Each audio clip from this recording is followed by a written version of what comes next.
Okay, attempt number 87. You know what frustrates me more than anything? The fact that people try to tell you, this is how you aim, but then don't tell you how to actually find how to aim. And that's the purpose of this guide, and that's why I'm here. My name is Armando Rodriguez. I go by the name ITP Paladin 929, and I'm frustrated at every other generic guide that... Every generic aim guide that tells you, hey, here's how to find your settings, and then proceeds to tell you everything but how to find your proper settings. It is a frustrating ordeal, and I'm sure you guys are as well, when it comes to trying to at least find some answers. So I'm going to cut through the BS, I'm going to give you what you need, and I'm going to go by the philosophy of teach a man to fish. Because, quite honestly, I was amongst one of you that was frustrated when I kept watching these aim guides and they give you pretty much nothing. And it's funny that when you actually pay attention to how they deliver it, how fundamentally true that is. So I'm here to give you that said philosophy of teach a man to fish.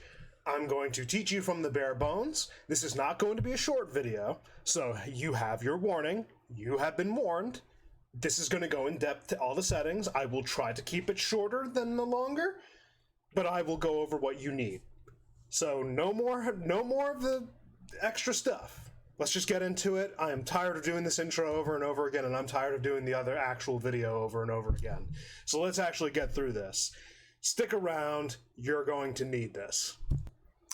So I'm an idiot, and I forgot one very major important part, that even before you begin this guide, there's one major forewarning. And this is very important. Do not warm up in any mode. Do not warm up your fingers. Do not do anything when you do this guide. Every coach, everybody who talks about this usually says, do not warm up your aim. And the purpose behind it is that when you pick up your game on the day to begin playing, you're always playing when you haven't played for a total amount of time. And you want to portray an accurate sense of when you begin playing by just picking up the controller and turning off your brain and just playing. So before you even do this aim guide, do not warm up. You save the warm-up for when you're doing your aim settings and after you've gotten it done. Not before, but during or after. That's my only forewarning. I'm going to call it here. Now straight to the guide. Alright, attempt number... I don't know anymore. I lost track. Okay, so here we have the Overwatch 2 settings screen. So, as I was mentioning prior in my introduction, I was trying to basically...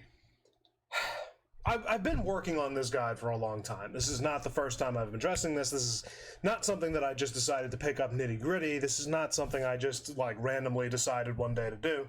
Technically it was, but I put work into it. It wasn't something that just started small and stayed small. I've been working on this for Overwatch 1 for, close to a dozen seasons. That's not even an exaggeration. That's where it began, and where it finally took off was half of a dozen, maybe a little more than half a dozen seasons. So I've been working on this for such a long time, and it's been agitating to say the least. So here we are now, Overwatch 2. Everybody's aim settings are messed up, and I would like to clarify that this is a console aim guide. So we're going to be covering console aim settings, as you can see above. But you will not be seeing PC aim settings because everybody and their mothers made one, apparently. So there's really no purpose for me doing it. So you have the entire layout, as you can see. Pretty similar to Overwatch 1. I'm just going over the details so you know what you're looking at. So let's have a look real quick at one of the big... And this is the reason of the philosophy. So let's begin with the philosophy as to why I'm doing this guide in the first place. So I made a slideshow to kind of go along with an actual guide that I might be releasing separately. So, understanding your aim. This came from Sure4 on Twitter, and he says, aim is a combination of focus and confidence. The two together help with your reaction time. If you have confidence but your aim is off, you might be on the wrong sense. He then goes on for a second response and continuating. Confidence, this was a guy who was asking how confidence plays into your aim, and the answer was, it allows you to just shoot without having to think about it, because you know that your shots are going to hit. Unquote. So with all that being said, this is the purpose of this guide. I want to help build your confidence, find you the settings that actually work, find you the sensitivity that actually works. And the fun part is that you can actually incorporate a couple of the things that PC guides give you, but don't cover for consoles. Now, in the most generic videos, you will see that they tell you, oh, it's whatever you feel comfortable with. But the problem with those guides is that they don't tell you how to find what you're comfortable with. They just tell you, oh, whatever's comfortable, but they give you the what, they just don't give you the how, and that's my purpose here. I'm going to tell you how to find that how by looking at the above settings. So with that being said, give me 2 seconds, make sure I'm on my right thing here. We can go into this, that way we can have that ready for it. Okay, let's move on. So first and foremost, before we even begin, we need to establish your hero. We have this entire roster of heroes here, going all the way from Diva to Zarya, Ashe to Widowmaker, and Ana to Zenyatta. It doesn't matter what heroes you play. The fundamentals on them are more or less going to fundamentally change. Let's say that you want to play Reinhardt. You wouldn't use the same settings on Reinhardt that you would for Genji. They're fundamentally two different heroes.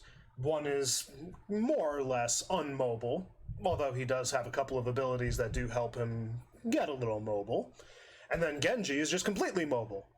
And then you wouldn't use the same settings you would for Genji for Zenyatta, because they just fundamentally are different as well.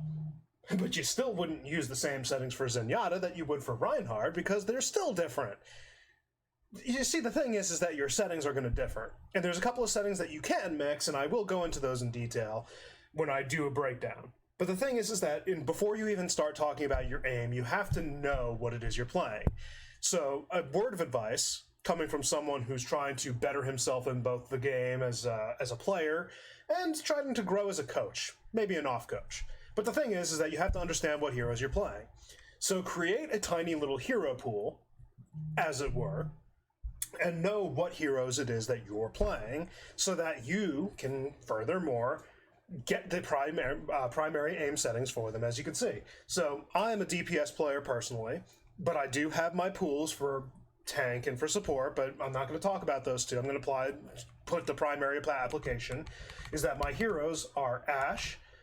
It says Cassidy, but I call him McCree. I do play a little bit of Mei and Hanzo, but it's kind of been on the introductory and it's a little weird for me, but let's stay consistent. I do play Reaper. I play a bit of Sojourn. It's kind of in the same boat as Hanzo and Mei. I play Soldier 76, and he was my main for the longest time, so he's the one I have most heavily played and have literally the most amount of playtime on. Tracer and Widowmaker. If I had to say my top 4 currently would have to be Soldier, McCree, Tracer, and Widowmaker. Replace Tracer with Ashe, excuse me on that one, that's Mei. But you have all these heroes. So now that let's say that we stuck with those 4 primary heroes. We have Ashe, Soldier, McCree, and Widowmaker. So the thing that they all have in common is that they're hit scans, they have their own certain sets of mobility, but they have different playstyles. So Ashe and Widowmaker might be the most similar as far as their actual settings versus the other two. Soldier and McCree might have the strongest similarities as well between the two of them. But unlike Soldier and unlike Widowmaker, McCree and Ashe have a sort of a similarity as well, but a difference in kit. So each one of them is kind of triangulate off of each other, like, oh, they're more strongly mixed with this hero versus the other. So this is the thing. When you understand their fundamentals, you'll understand that there's some similarities and some differences, and this is where the aim portion of the guide is going to come in handy for you, that you have to understand that not one setting for Soldier is going to work for Widowmaker, or for Ashe, or for McCree. You're going to have these different settings. So now that we've gotten that little bit out of the way, let's actually talk about the settings in question right here. And lo and behold, I have an image for this. Aim settings explained for real. So I don't have to explain all of them, but I am going to quickly just go over the ones that are basic. So going down the list is pretty much the same thing as in-game. You have your sensitivity, which as you can see, mine are 36. These are actually my aim settings in general, and then I fine-tune each hero individually if needed. But I primarily keep these settings. So then you could see aim assist window size, aim smoothing, aim assist ease in, and aim ease in. So I'm going to explain what each of these settings does in particular. Let me just quickly shrink my window down here because it's kind of blocking some of the text. So, settings explained for real. Sensitivity is pretty obvious. It controls the speed and the rotation which is made when a stick is moved. The higher the number, the less you have to move a stick to make a full rotation. So you might actually zoom across like Speedy Gonzalez if you just flick it a little bit at 100, but you might also experience, that you have to put it all the way down if you put it all the way low. Simple, clear, done. We can move on. Aim assist strength, something else everybody's familiar with, but I'll still go over for the sake of argument. It determines the amount of strength the aim assist has when passing over a target. The higher the number, the stronger the pull. Also obvious. But now we come to some stuff that's a little less obvious, because you can sometimes control the window size in other games, but they're kind of titled differently for some reason. Aim assist window size. By the way, they all have their acronyms, I won't go over those, but aim assist window size determines the size of the field around the target when using aim assist. Aim assist ease in, this one's a fun one, controls the acceleration / deceleration, I forgot to put that in there, of the pull when aim assist kicks in. What do you mean by that? You're probably asking me. Give it a second, I got some visuals. Aim smoothing controls the turns of aggression, i.e., do you have a sharper pull on a turn when you cut back, or is it dampened where you stop for a second and pick back up on acceleration before hitting full speed? Again, I have a visualization for that. Last but not least is aim ease in, which, not to be confused with aim assist ease in, does completely something different. It controls the differential between horizontal and vertical movements. As if it couldn't be more complicated by description, it's sounding a lot worse than it actually is. I promise, I have the visual and it'll hopefully make things a little bit clearer. Put my window size back up for future notes. Here's the visuals. So this is the aim assist graph. Now this one covers aim assist strength and window size. I don't need to really cover sensitivity, but there's something that I didn't put in the descriptions, which was aim technique, and that'll be covered last. But as you can see with the aim assist graph, here you have basically the overall picture that you need to understand aim assist. So let's say that on the leftmost bubble that you guys can see, that's the average aim assist being aim assist window size. So to cover the strength, everything inside each of these three bubbles, everything inside, is where the aim assist will kick in. And the strength, unfortunately, there's no real way to actually visualize it, but it is pretty self-explanatory. The higher the number, the stronger the deceleration will be, and it will stay at a consistent speed, so that's all you really need to know about it. There's no way to visualize it. Window size is like that imaginary bubble. It's the actual bubble itself. So the window size, when you have it at like if you had it at 50, it would be the leftmost bubble. If you had it at 0, or if you had it at a pretty low number, it doesn't really matter the number. The point is that the middle one is like a very small window, so when you lower it below 50, it'll probably be more akin to that. Whereas if you had it at 100, the rightmost bubble that you see will literally be the field in which aim assist will kick in. Now, here's the fun bit. Aim assist aim assist ease in. So this one, okay, so remember how I was saying it controlled the acceleration deceleration, so I couldn't make the bubble any more thicker than I actually did right there. With the program I was using, I was just making some quick graphics. They were meant to be crude and quick, so don't troll me about that. But you see how the bubble got thicker, like compared from like literally any of the left two in the middle and the right one, you see that the bubble's clearly thicker. Aim assist ease in specifically controls the acceleration deceleration between the outermost portion of the bubble and the innermost portion of the bubble. So you see the thickness of the one on the right. From the outside portion to the inside portion is where the acceleration deceleration happens, and it helps ease in to the aim assist strength. So if it was at 0, the left two most bubbles, it would immediately decelerate. So it would be like you're going 60 miles an hour and then stop to like come immediately to 10 miles an hour with no extra maneuverability, no extra space. I don't know a word to use here. But when you turn it up, let's just assume that this is at like a minimum of like 20, 30, 40, whatever number you want to give it, then the period between the outermost bubble and the innermost bubble, in that thick period of blue, is the dampening of going from 60, but this time it slows to 10 versus just immediately going to 10. So that's what aim assist strength will do. And that's very important for when you do your micro portion of aiming, and more on that in a bit. I gotta remember, I can't use, I keep doing that. Aim smoothing. So the best way that I could visualize this was with these two lines. Now they may just look like jagged lines, but here's the thing. When you have your aim smoothing all the way up, it dampens your turn sharpness. So let's say that you remember how I was mentioning that that's 60 miles an hour going to 10. So aim smoothing is kind of like doing a zigzag.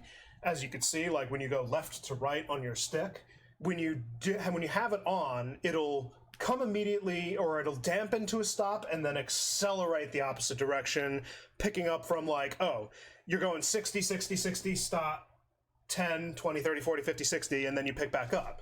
Versus when it's off, it's 60, 60, 60, 60, 60, no stopping, no dampening, no nothing. It's a sharper turn.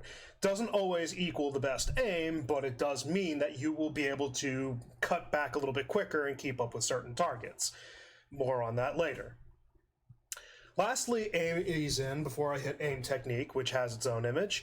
So here's here's the thing about aim ease in. This one doesn't even match the description. Like when you went into the aim assist ease in, it was talking about the acceleration deceleration within the bubble. This is not talking about an ease in, unless you want to consider your joystick a bubble. So when your aim ease in is off, you can make perfect circles. There is no differential between horizontal and vertical. You go wherever the stick goes. So if you're looking perfectly at a 45-degree diagonal angle, you'll go 45 degrees, and then literally every other degree in between. The differential kicks in when you turn it up, that when you hit at that 45 degrees, yeah, you'll go 45, but around the edges, as you see on the top, bottom, left, and right sides of the square, that the closer you are to the 12, the 6, the 3, and the 9, if you were looking at the face of a clock for ease of understanding, the closer you are to those, the more it'll keep you going in straight lines versus going diagonal. Hopefully, again, this is easy to understand. It's a very hard expression to understand. But basically, the closer you are to the diagonal, the higher the number, the closer you have to be to that 45 degrees exactly to actually get diagonal movement. Versus if you were at 0, then you could just move freeform. I hope that that explains it. The last bit is going to be about aim styles. And aim technique in this instance. I'm going to keep this one simple because everybody should more or less understand it by this point. But if you don't, this is the explanation. We have dual zone, exponential ramp, and linear ramp. Now, I put them in order of color for the instance of the graph, but we're just going to start with dual zone because that's usually the default that everybody starts with. So there was other graphics that kind of explained it better, but this is kind of like a way to see like the acceleration from 0 to 100. Like 0 being you don't touch the stick, and 100 being like the furthest most that you can move your stick. Like you hear the click, that's as far as it'll go. So that would be 100. So dual zone is literally 2 zones on the wheel of the joystick on the inner side, right here. So when it reaches a set distance on the stick, I believe that they did actually break it down to a 20/80 spacing. I don't remember. On top of that, Overwatch 2 may have corrected that and we don't know about it, but more on that in another video if I ever find out that information. But dual zone just gives you 2 zones on your joystick. So the moment you hit that second zone, you accelerate to the maximum speed, versus if you stay within the first zone, you go at the minimum speed. Hence, dual 2 zones. Exponential ramp. Exponential ramp builds your speed as you move the stick further and further. And it's kind of weird. It builds up on it. It's kind of like the acceleration that I was mentioning, deceleration.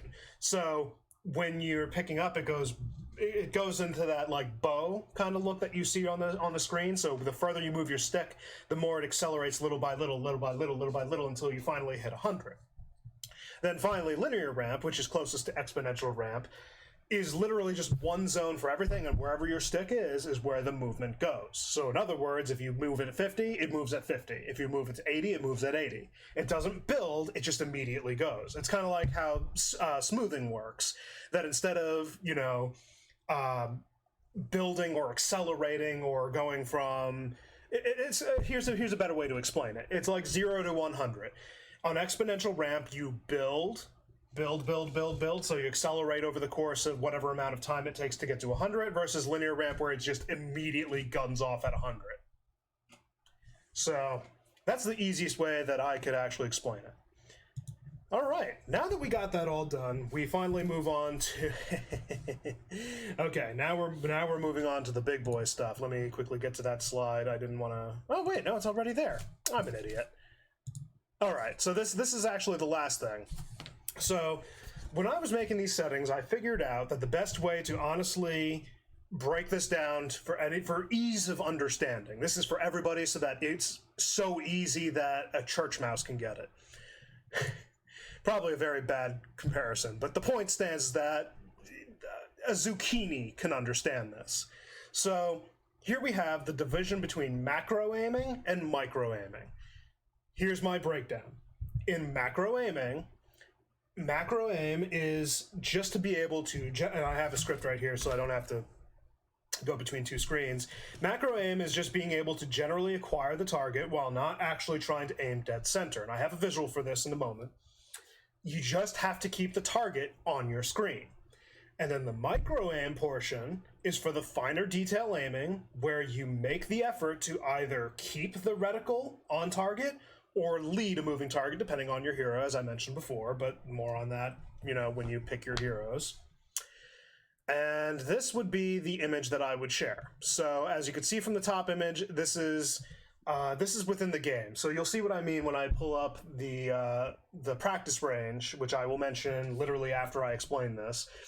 When you look in the practice range, you'll see the tracer bot. And then when you turn a full 180 degrees, you'll see the two training bots right there.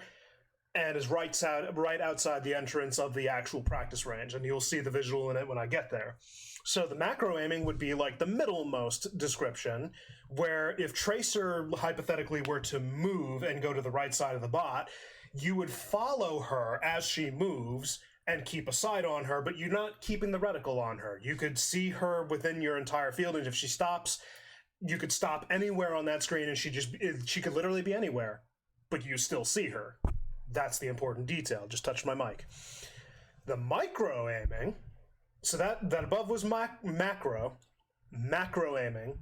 The below image that you see, the little one with the green arrows going in 4 directions, that's the micro aiming. That no matter where she moves, you go. Wherever she goes, you go. The reticle stays on her. That is micro aim. And everybody knows about micro aim. Again, this is my way of breaking it down so that we understand. So we come to one last image. Right here. So the macro elements consist of the following. Your aim technique, which literally is dual zone, linear ramp, exponential ramp. Horizontal and vertical sensitivities. Your aim smoothing. Your aim ease-in. And lastly, by a very strange extension, vibration. I'll go over that when I actually go into the settings. Don't worry about that for now. The micro elements of your aim literally are just the 3 aim assist settings. Your aim assist strength, your aim assist window size, and your aim assist ease-in, and by extension, the little bar called legacy mode. Again, more on that when we actually get into the guide itself. And with that being said, that's all the imagery that I really have to share. So now we have my settings. Let's actually get into the beginning. So I want to quickly put a disclaimer out here. The way that this guide is going to help you in teaching you how to fish is that you are going to be completely and utterly honest with yourself. You cannot expect to be cheating both anybody else. Like, it's not about anybody else. Your aim settings are going to be your aim settings. You don't need to justify yourself to it, but you need to first and foremost be honest to yourself. If you refuse to be honest with yourself, if you decide to take a shortcut, this guide's just not going to help you. And that's me flat out telling you, don't waste your time beyond this point if you don't think you're going to be honest with yourself. Be completely and utterly honest with yourself. If you can't solidly give an answer, you're probably going to need to go back and, make sure you understand everything, and maybe you could pull forward. If it works, it works. I'm not gonna rag on you if you find something that works for you by some miracle. You can't argue with something that works. If it works, it's not stupid. So hey, if you found your method, you found your method. But the point stands. Do not cheat yourself. Do not lie to yourself. Do not sell yourself short. Also, I should give a fair warning that this is going to be a controlled environment. This will not mirror an actual real match. It is only meant to get as close to a real match as possible. So that way you have a more accurate understanding, but you should still probably tweak your settings with a few quick play games if you can help it. Really, the last thing that I should mention, and this goes in tandem with explaining the macro and micro portions of the aim. The macro portions are the portion of your settings that will universally work throughout all your heroes because it's just a general sense of control. And these general settings that consist of your turn speed, your smoothing, your ease in, those apply to every hero equally. It does not matter which hero you pick. You can apply those equally to all heroes, but the micro elements will differ because those are not only the finer motor aiming details that you need to acquire targets, but let's say, again, they're using that Reinhardt Genji example. Genji's highly mobile, so you might need to have a stronger aim assist versus, like, you might be able to acquire targets because everybody's going to move at their own speed anyway, so you might be able to keep up with them. But Reinhardt, for instance, he's not mobile, so he doesn't need to worry about the micro portion of his settings versus Genji, who kind of does. And they're two fundamentally different heroes. So Genji might require some different aim assist strength, aim assist window size, and aim assist ease in versus a Reinhardt, which may not require them or might require all of them. It depends on you. So just bear that in mind when you're doing these settings, that the macro portion will apply to everybody. So when you go into your settings, you might just apply the aim technique, the sensitivity, the smoothing, and the ease in universally for them all. And then when you do the finer settings, that is when you go into each individual hero and change them up on that level. All right, so now we begin. So we're going to head to custom games. Now, normally what you would do in this instance is upload a code, and you would import a code settings. And what you're going to import, I'm going to quickly pull out my thing. It's going to be C9CSH. Oh, but it didn't do it? Oh, right. C9CSH. So that's the code you're going to input, C9CSH. And what you're going to do is pull up the game mode called Practice Range 2.5, adjusted by, I believe that's pronounced Fragile, but this is by PMS Jellies originally, if I recall correctly. I might be wrong on the guy's name. I really hope I'm not. But the reason you're going to do this in the first place, anyway, is because this game mode has the tracer bot move around in a more realistic fashion, more akin to how Overwatch 2 has actually done it, where the bots are a little bit more responsive within a specific time frame. Like when your reticle hits them, they respond almost near immediately within a set amount of time. So, like, it'll be like 0.25 to 0.4 seconds response time from this tracer. So that's going to be very important when you hit there. So anyway, you're going to enter the practice range now. I'm going to quickly make sure that I'm going to... No. Thank you. Still getting used to Overwatch 2 and how sensitive it is on the stick pull. Okay, now we're actually getting into the guide itself. And this is where we are going to begin. So, I'm actually going to pull, from this point forward, I'm actually not going to use any more of my slides, although it would be very helpful. So first things first, I'm going to pick Soldier because Soldier is my main. So I already know what my settings are, so it's not going to be hard. So what you're going to do, we're here in the practice range right now, so let's quickly go over everything. So what you're going to first start off on doing is you're going to turn off, right off the get-go, all your settings and put your sensitivity to 50. So aim assist all the way down. Aim assist window size down. Aim assist ease in down. Turn on the legacy mode if you need to.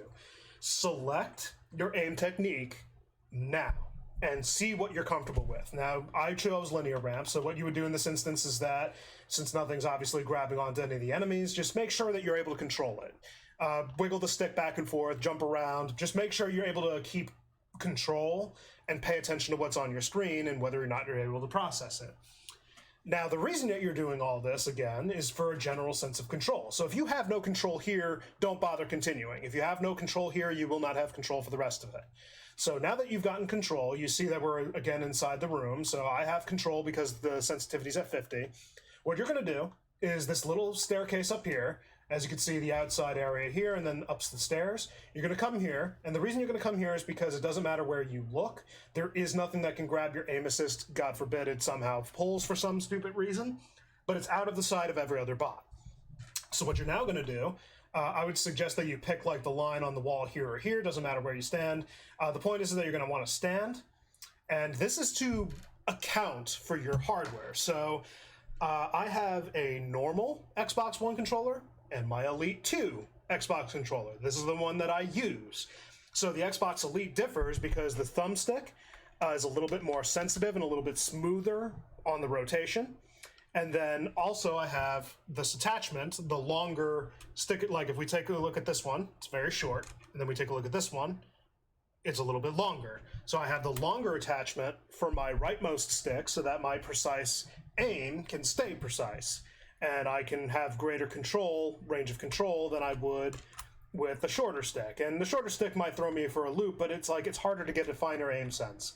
But that kind of assists me. So this accounts for your hardware as well, which is why I'm saying like you want to line yourself up. I didn't even realize I lined myself up. It's instinctual apparently. But what you're going to do, you're going to take your stick, you're going to put it all the way, and what you're going to do, you're going to take your phone, you're going to take a device or anything that you could easily record with, and you're going to make one full rotation like this. Okay, so that was a bad example because I stopped a little too early. But what you're going to try and do is do a full rotation going from the line, starting, back to the line. And you would cut off your timer the moment that you pass the line, which is also why you have to make sure you have a good sense of control before you do this. Because you need to be able to tell when you hit that line as close as possible. So you need to do a full 360 rotation within 1 second. And that will give you a good base to work from. Now that we've determined that, and again, this is also to account for the hardware, which would be your controller. So the reason, again, for the 1 second is to give you a staple, something to work with. Remember, your goal right now is not to do any precision aiming, it's not to do any micro aiming, it's to do macro aiming. You want to control how your character looks. If you cannot do that, then you're going to just be shooting all over the place, under and overshooting every target that comes your way. So now that we got the general sense of control, I know that my sensitivity is too high for me. So I'm going to go back to 3636 because that's mine. I do have a little bit close to like more than a second in a full 360 degree turn. It's a little more, but again, it's just a staple. You want to get it as close to 1 second, but if you can't control 1 second, that's not the point. The point is that you have to control. So my control is at 3636, and that's me. So, what you're going to do now, you're going to just, like I was mentioning, just jump all over the place, make sure that you're still able to kind of keep up with everything, make sure you're able to control it. And by the way, 36 aim sensitivity is actually not bad. Low sensitivity is not bad if you know how to play the game. It's a matter of what, again, you can control and what hero you're playing and all that other good stuff. So don't be ashamed if you have to go really low or really high. You do you, boo. Next, let me see. Okay, so this was a suggestion as well, along with that bouncing around. This is the orange orb that I was talking about before. This is where Tracer would normally be. So in my explanation earlier, it'd be like looking here and turning 180, and there she is on the right side of the bot, and then there's the two bots. So what you're going to do, line yourself up on the line. Okay, there you would see the orange dot, and there you'd see the bots, and bam, right there. So what I would do now is try and just bounce around between the bots and make sure that you have some amount of control. And I can do a 180 pretty comfortably. So that's, again, me. All right. Now comes...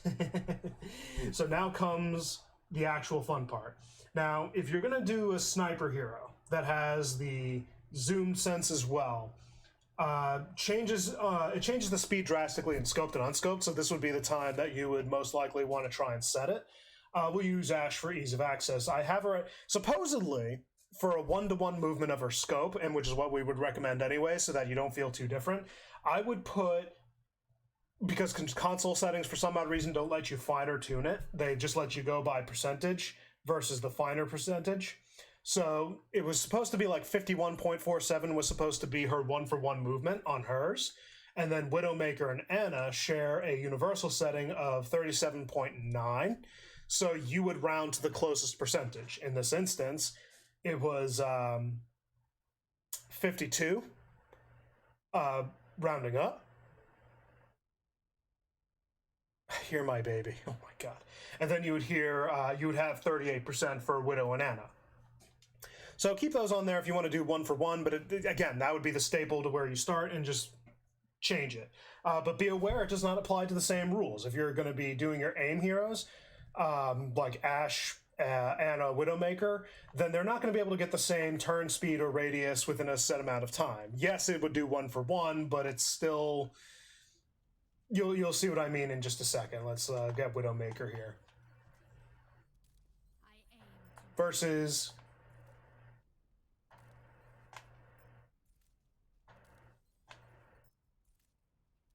You see what I mean? So just keep it at 1, work on it as best as possible, but that's really the way it's going to work. All right, so now back to Soldier. Soldier's going to be my main dude. So now we're going to work on how you would find your sensitivity. And this, let's again say that we started at 50. So again, I know mine is 3636. So let's... Did I... Okay, good. It didn't change. I forget. I have my key bindings to my side keyboard, so I got to be very careful. All right, so let's quickly show the page again. This is the PSA calculator. So on the left-hand side that you can see, it has the starting sensitivity as well as iteration 1, and then the sensitivity table on the right, and the lower, base, and higher. The base is always going to be whatever the starting sensitivity is, and everything in between the two numbers. You'll see why in a bit. So let's say you're going to try between you're always going to go lower to higher. You're going to start lower, and you're going to put your sensitivity to 25 and see how the control works, doing the same method I told you. And then you're going to work to the higher, doing the same thing I told you. Let's say that I chose lower because I'm lower on sensitivity, but it was more comfortable than 75. All right, so now there's 18.75 and 56.25. So now I would ignore the base. I would still ignore the base until the way end, but I would try 18.75 and 56.25. I find that the higher one is a little bit more comfortable because this one's just not in my control range and it's too low. So I go with the higher one because it's a little more comfortable and it's closer to the base. But then I find I have to go back lower, and then higher, and then higher again, lower. And right there, we have on the 7th iteration our answer. And it would take the middle number between the two sensitivities and put me at a 35.9. Ironically enough, that's actually my real sensitivity, funny enough, by 0.1. So lo and behold, you could change these up if you're more comfortable with, say, the higher sensitivities. It'll put you to the higher sensitivities and constantly be shifting you up. So now this one's more closer to like a 69. And here's the thing, by the way, I should quickly note, you should always round to the nearest actual number. So this is 69.29. If I was to change it up, it'd be 65.9. So on the instance of 69.29, you would round it down to 69. Versus if you put it on the higher, 65.91, you'd round it up to 66. You round to the closest solid number right here. You'd round to the closest number in adjacent to that decimal. And then once you have this number, you're good to go for the rest of your settings, which now leads me into the portion of the aiming, smoothing. So smoothing, I happen to know that I like it off, but I'm going to quickly show you now. That is what the turn looks like with smoothing all the way up. You see that there's a slight delay before my turn makes it, versus if I turn it all the way off, it just immediately goes and it's more jagged. So again, I know that mine personally being off works for me. It doesn't always work for everybody, so don't be shy to put it on. I'd recommend that if you did need to put it on at all, but you felt like you wanted it closer to off than not, you could put it to like a 10 or 20 and be fine. But again, you're going to do the same thing. You're going to make sure that you're able to keep constant control. Now, I did put this in my guide that you don't turn her on yet, but you could turn Tracer on and just make sure that you're able to keep up with her. Because again, the goal is not to precisely aim, it's just to keep her on screen. Make sure that you're able to keep up with a highly mobile target, which is the purpose of having her. And don't be worried that she sometimes escapes your viewpoint. The point is that your reaction is going to come with time, and that's never something that your aim settings are going to account for. Your time is going to be very valuable in practicing so that your muscle memory becomes ingrained, but not so much that you autopilot. All right, so we're going to turn her off, and that's another thing, by the way, she's going to fire at you. She literally did little to no damage, so even if you're playing a hero that doesn't have the ability to heal themselves, don't worry about that. So again, I find my settings best at 0. Let me turn my aim settings back. I realized I was too fast anyway. All right, now I'd be able to actually keep her on my screen, hypothetically speaking. In fact, let me just show.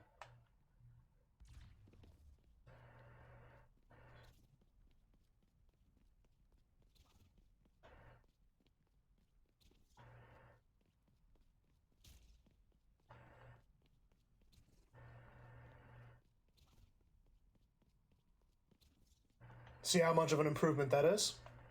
I'm able to keep her on my screen a lot easier. I think I can exit off that now. Yeah, we don't need to show that window anymore. Okay, so as far as aim smoothing goes, again, I know mine's going to be at 0, so I'm going to leave that alone and I'm not going to touch it. Finally, we go to aim ease in. So here's the thing. To comfort track this setting, I have it at about 15 because I still need, like, it happens when you play heroes that have a tendency to flick their shots, like Ashe, Widow, and McCree. So you need to have some differential so that way when you do the immediate micro jolt, it doesn't accidentally take you off of them by going that slight bit diagonal, but will instead keep you straight within the small portion of aiming so that you can go diagonal later on. I'll show you my point. Like, let me bring up Widowmaker again. So let's say that I was to turn this completely off and I was going to flick to the target right there. Now you see that I'm doing it precisely, but what would happen normally is if you go diagonal, it'd be something like that, and you go above the target versus on the target, and some people do that. So what you want to do is turn on this setting by a small amount. It doesn't need to be any, I honestly don't think it needs to be higher than 25 at any given time, and that's even being generous because most of the time having it at 25 is going to ruin your aim. But again, this depends on your specific heroes. So when it comes to her, the micro portion will keep it consistently going straight. And I know it doesn't seem like it, but I was actually trying to hit above him and it was just going straight the entire time. So I had to just exaggerate heavily in order for it to actually go diagonal. But in the micro portion of aiming, it'll keep it going vertical or horizontal based. It basically stops the diagonal movement. And a way to track this if you're not going to use Widow would be to have them in your sights right here and see how well you could aim for, say, this little device right here, this little flagpole. Between the bots, flagpole, bots, flagpole. If you're comfortable going between them at a slightly fast pace, then you should be fine. I feel that that's fine for me. But again, each hero is going to be having their own different settings, but that would be just a way to see how the diagonal differential works so that you have a better idea. And that's pretty much it. The only other thing that I have to cover right now would be in macro portion of aiming, the vibration. So as I was mentioning before, vibration is not a very it's not a very game-changing setting. But remember how confidence plays into your aim. If the vibration does anything to interfere with your mental conscious portion of aiming, if it has anything to do with taking away your comfort in how you aim and like how uncomfortable it feels, then that plays heavily into your aim because now it's something extra that you're thinking about that you shouldn't have to think about. I turn it off because vibration distracts me, but there are some who benefit from it. So turn it on or off as you will. There is no recommendation here other than your personal comfort. And from this point on, that's pretty much all that there needs to be covered, save for one more thing before we even head into the specific micro portions of aiming. And that would be the Aim Assist Legacy mode, as well as one other extra setting, which I'll get to in a second, which I'm going to pull up McCree for. So going back in, as you can see, his window size is actually smaller than my standard window size that you probably saw before. But let's take a look at that ease, and as you can see, aim assist legacy mode is on. So you can turn that off or on, and that will dictate whether or not your aim assist ease in will turn on and do the acceleration deceleration.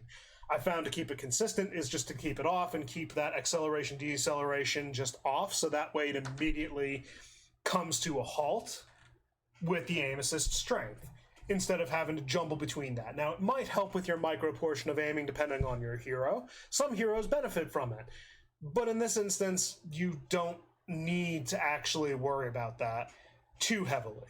This one is again based on preference, but remember that your aim assist ease in will decelerate your aim at a comfortable rate, but that may hurt, it may not.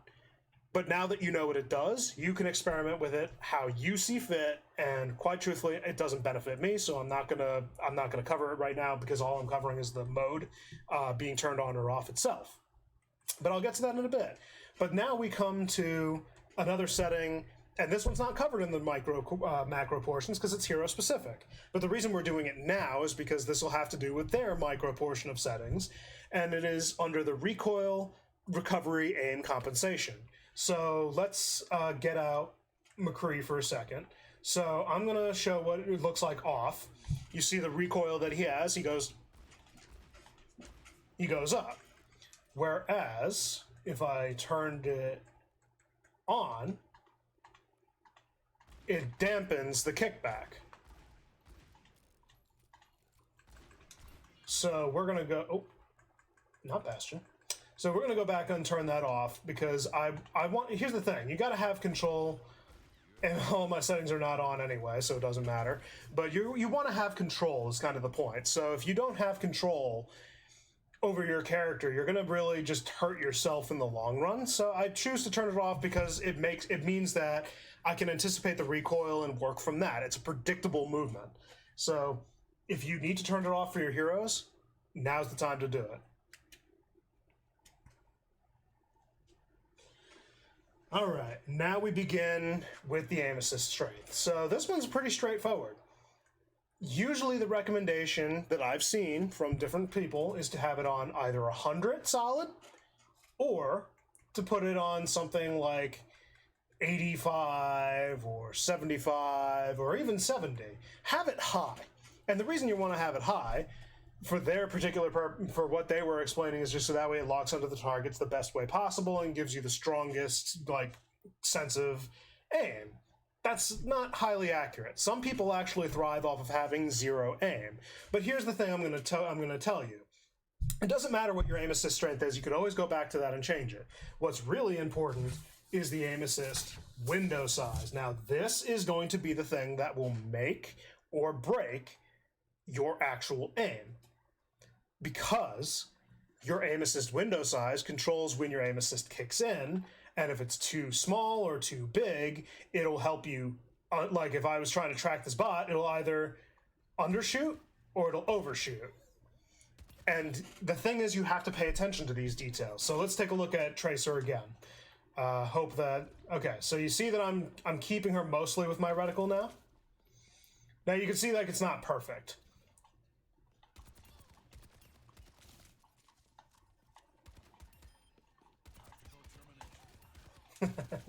So the thing is like I can land those shots, and I can actually go to McCree to show it a little bit better.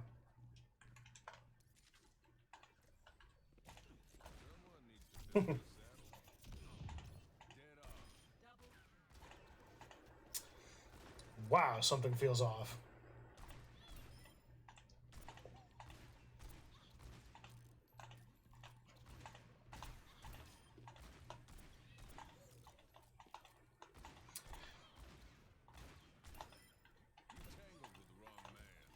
Now, here's the thing. I would like to quickly note. You're not always going to be able to hit her. She's programmed to change directions and react at like inhuman times. But also another thing, you'll notice that I'm sometimes overshooting and undershooting. It's not about getting it down to a zero, overshoot, undershoot. It's about just managing it so that it's consistent enough. So in instances like that, I'm hitting her. But you saw that I just overshot there. I overshot, undershot. overshot, shot perfectly, shot perfectly. It's also about your trigger conditioning. Let me get into here so she doesn't accidentally kill me. She's going to be doing her thing. So this is where window size comes in. His is at a 5. Now Soldier's is at a 10.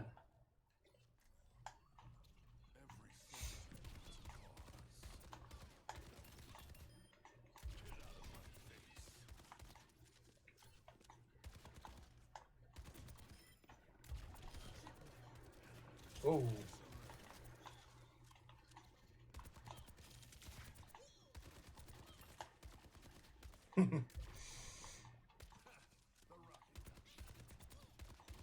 Yeah, my trigger discipline's very loose. I had like 2 days off, and that kind of threw me for a loop. So I'm gonna quickly just turn her off right there.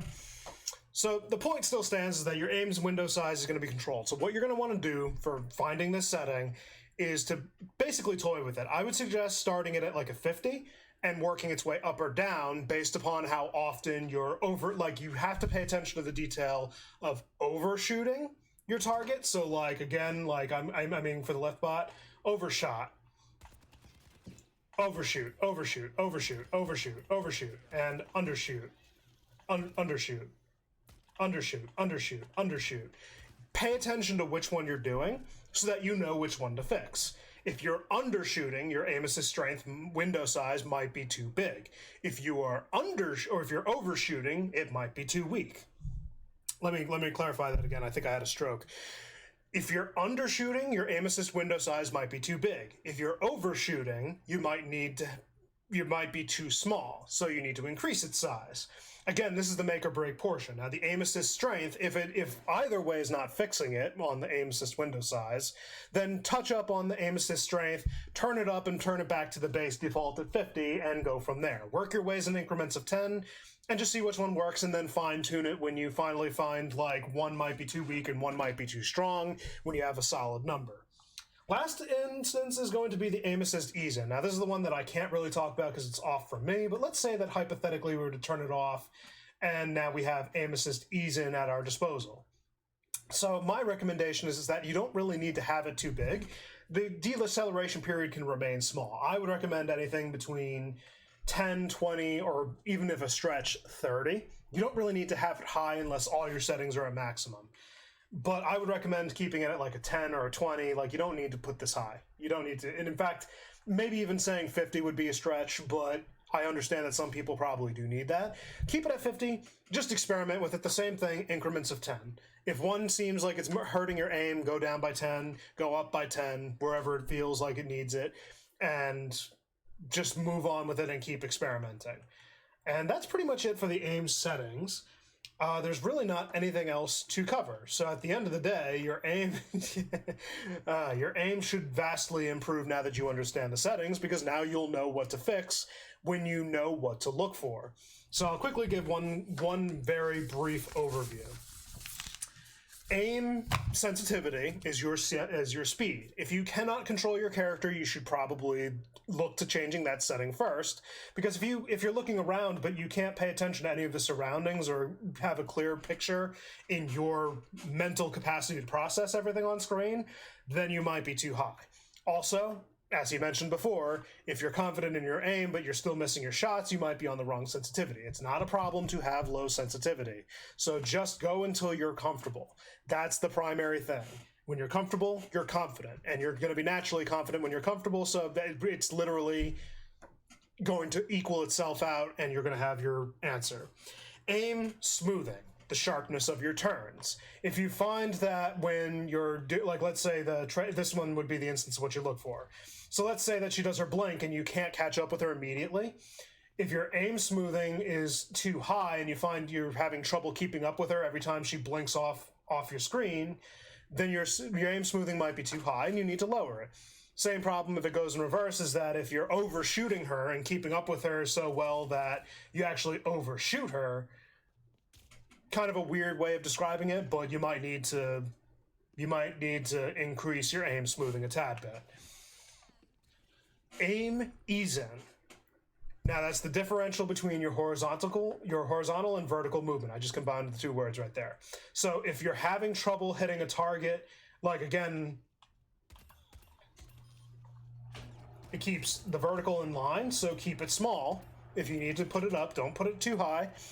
But if you find that you're having trouble hitting targets at a diagonal angle, then obviously you need to turn it down. If you're having trouble hitting people in vertical or horizontal movements, turn it up.